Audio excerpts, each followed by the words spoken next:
మన గుడి ముందుకు వచ్చాడు. చిత్రంగా ఉంది. తన్నుకుపోయే గడ్డ రెక్కలు విప్పి చత్రం పట్టింది.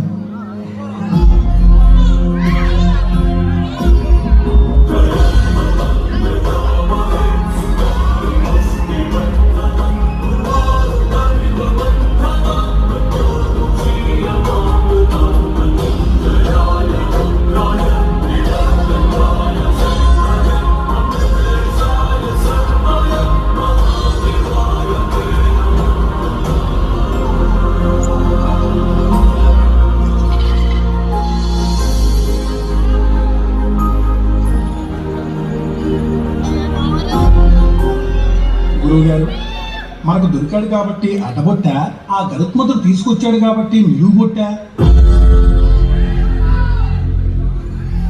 రెండు కాదు, సాక్షాత్తు అమ్మవారి అంశే. రానున్న కాలంలో ప్రజలే అతని ఊపిరవుతారు. న్యాయస్థాపన అతని ఉద్యమం అవుతుంది. అంటే రాజుతాడా?